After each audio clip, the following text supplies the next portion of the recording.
Hello guys, it's the ModelRR3102 here, back again in the layout.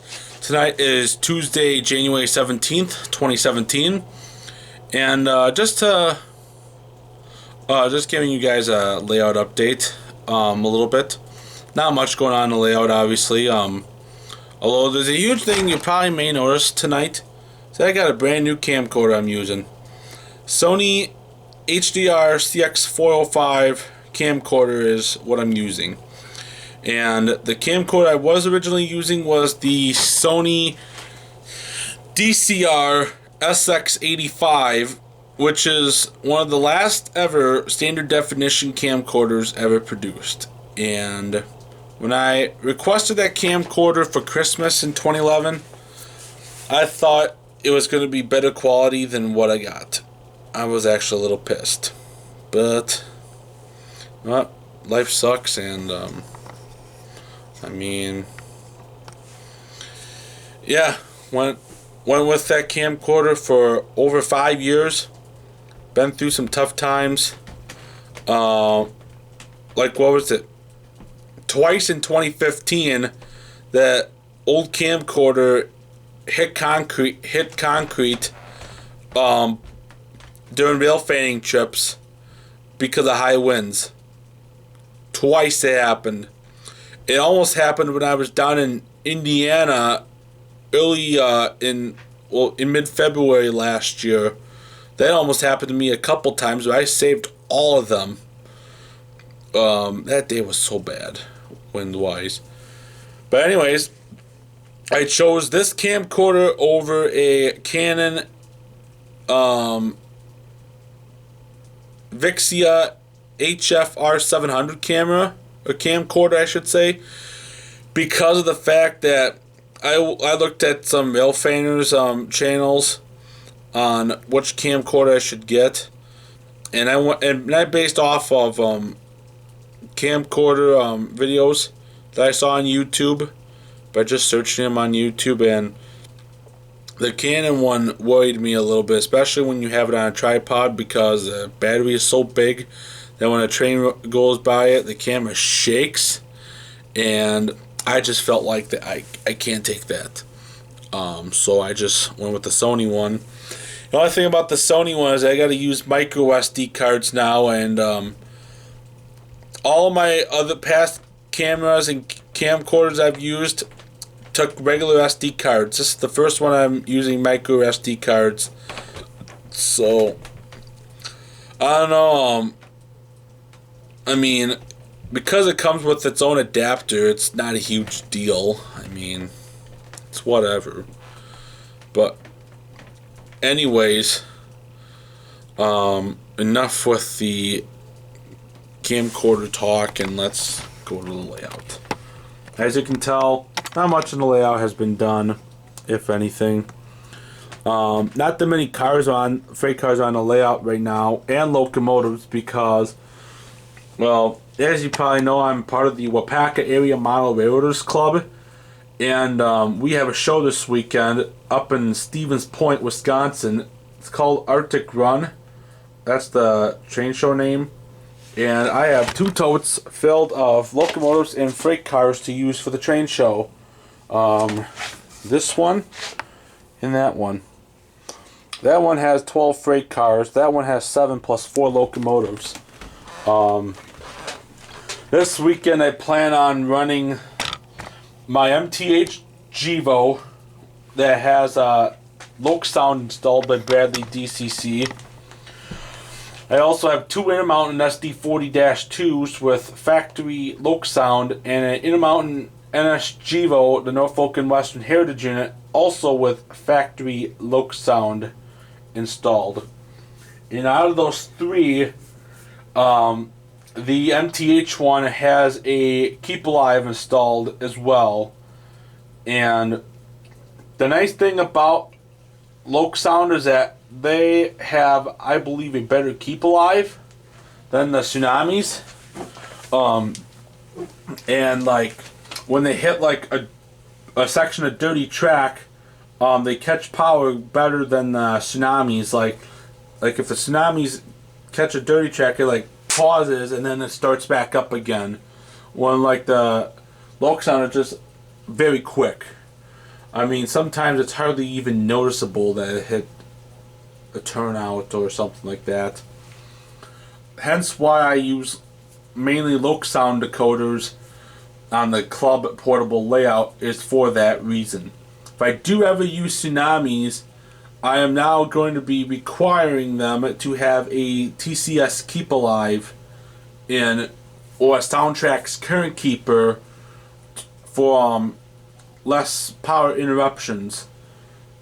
I have used Tsunami decoders on the club portable layout. I have two intermountain SD40-2s with Tsunami sound that I have ran at the club portable layout, the lacrosse show last year. Those ran okay, but when they hit a section of dirty track, it's just no. And then I also ran my Kato and Atlas locomotive at what was it, Titletown, I think? No, I think it was Strawberry Fest. I ran these two together. And obviously the Atlas one ran better because I had a Soundtrack's Current Keeper in. And then I also ran these two locomotives, although I really wasn't able to use my SD60 because there's a section on our club portable layout where all Athearn 6-axle locomotives, except for like the SD70 ACs and M-2s, derail at. It's comes up to a curve going from one module to another, and that's pretty much one of the reasons why it derails all the time in that one spot. And it only happens to like most of the Athearn 6-axles, because most of my 6-axles from other brands like this Kato and all my Intermountains, they have ran fine. It's just these Athearns, they just, I don't know what's with them. But anyways, enough with that. And I know there's at least, I think there's about 10 layouts at Arctic Run, I think. And then a lot of vendors, especially a lot of individual sellers, go to these shows. And then what else? I know local hobby shop like EngineHouse Services, they'll be there. I know a guy from our club will be selling some of his O-scale stuff. And this guy, if you add locomotives, rolling stock, track, scenery, buildings, etc., he probably has at least 500 grand stuck into his O-scale layout. And this is a guy from Amherst, Wisconsin, about 10 minutes away from Stevens Point, maybe 15, that has an O-scale layout at a club, at his house. So that's that. I also want to talk about why I've been going with BradleyDCC on a lot of my recent projects than EngineHouse Services, which is my local hobby shop. Main thing is quality. My last 3 locomotives I've taken to EngineHouse Services for work, I have not been too impressed. I'll start off with my Atlas -8 over here. My Atlas -8 started off as a DC unit. Had a Tsunami sound installed by EngineHouse Services back in the fall of 2015. Not really too impressed with this locomotive because they made me pretty much spend an extra $16 for absolutely no reason. And on top of that, they added 2 speakers in it for absolutely no reason. They installed a TCU KT1000 decoder in this locomotive, which is for Kato locomotives, instead of the AT1000s, which are specifically for the Atlas locomotives. That somewhat ticked me off. on one end. They also used 2 speakers on this decoder installation, only to have, and the thing is, both speakers are facing the same direction. They sound fine with the shell off, but once you put the shell on, they sound like absolute crap. They don't have any bass in them. They have a lot more bass and deeper throat sounding when the shell isn't on. They sound absolutely weak with 2 speakers in, and the speakers are very powerful. They're the ones that I have in my Kato, and those are awesome. But that didn't make me happy. And then my last 2 I took in the EngineHouse, and they took them in at the same time. This one had Tsunami sound installed along with a LEDs, both front and rear, as per the prototype, and LEDs. This one had a loose wire repaired and LEDs installed. One thing I did not like about this locomotive is that they used a speaker that they used like my Atlas GP40 over there, the Wisconsin Central, although they did it a little bit differently with the SD60, and it sounds very weird and crappy inside the shell, and I think it's because of how it's mounted in there. But I know there's certain volumes that can't be set at a certain point, because otherwise it sounds like absolute crap. And I'm considering putting a new speaker in that locomotive come 2018, because I'm sick and tired of listening to that locomotive sounding like crap. And then in both locomotives, on top of that, had MU cables broke off on top of that. That irritated me more than the sounding like crap. And then the last 3 I've taken into BradleyDCC, and the only 3 I've taken into BradleyDCC have been absolutely phenomenal. I mean, the GP40 I